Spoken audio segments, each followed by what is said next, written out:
Wale patunanyakan napaketua Laya minyak kinalu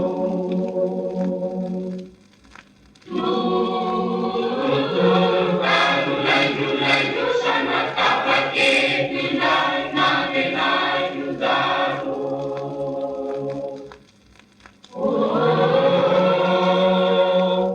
Di masano minekit yang bulat panua Payaki masimulano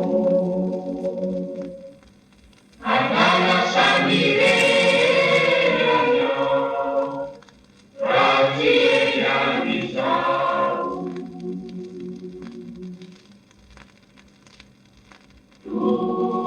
Tutur wale patunanyakan Napaketua Laya minyak kinalu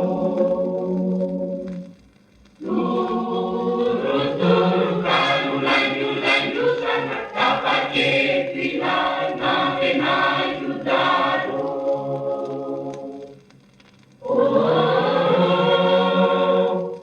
Di masano minekit yang